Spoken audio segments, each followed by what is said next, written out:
So I've decided to use Brunox on this.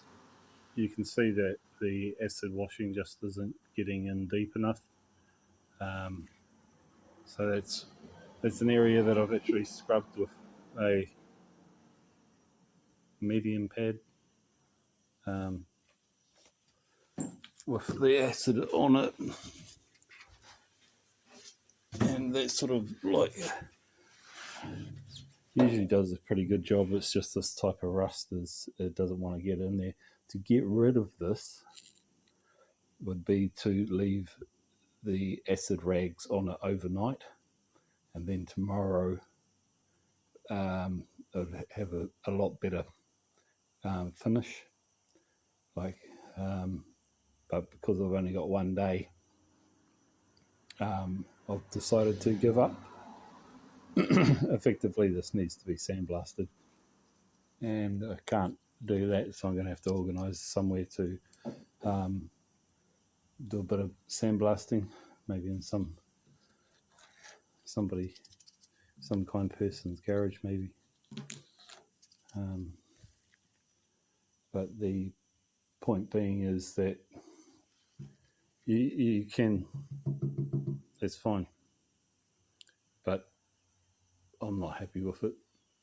But it is fine that it's the rust, the scaly loose rust is gone. And the acid has been over it, the metal conditioner, so the metal's been conditioned. You might be able to see it's like got a slight purple hue about it, and that's the phosphate. So when I use that product, I just round and round in circles with that's damp with the acid, and then rag after rag. So I'll do one rag to wipe off the bulk of all the crud and all the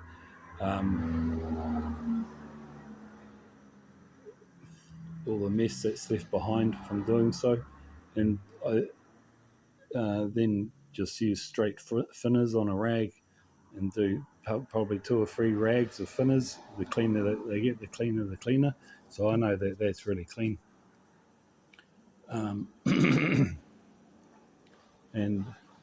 the only doing small areas at a time. If you try and do a whole roof in one hit, yeah, good luck to you. But anyway, that's what's going on with this. Because I've got this problem here, and I've actually got to do all the drip rails and trying to get the stuff out of there with acid is just, it's actually, don't do it. You could lead yourself to problems later on. Basically, if the acid gets inside the seam between the roof skin and the drip rail, and then for whatever reason later on, it's a metal eater. It's going to continue fucking eating if you don't get it diluted enough or washed out of there. If you don't know that it's gone in there, then you've still got this product in there that you can't see working away, eating away. You add a little bit of moisture to it, it reactivates itself. So drip rails is kind of like a no-no door skins in the door where it's folded over. Just seams, really. Try and keep it away from seams.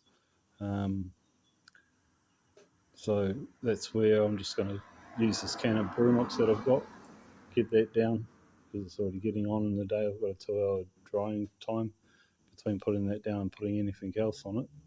So that'll kill a bit of time.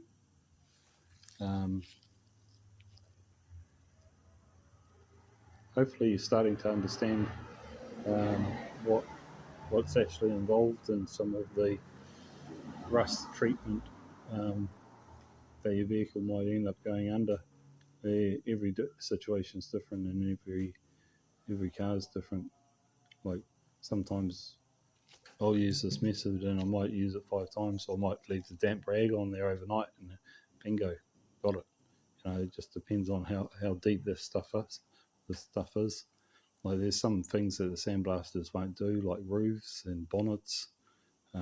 So if you've got a problem, I had one one problem on one car where it had something dripping on it for quite some time, and I continued with the damp rag for it was over a week or something like that. But he was blown away that I was able to bring it back to clean bare steel. Like it was quite it was in there. It was really in there. But just a bit of cleaning the strip disc, a bit of acid washing. I call that stuff the acid, and a bit of perseverance. I was able to get it clean as. So just every situation is different. You got to choose which method and which product.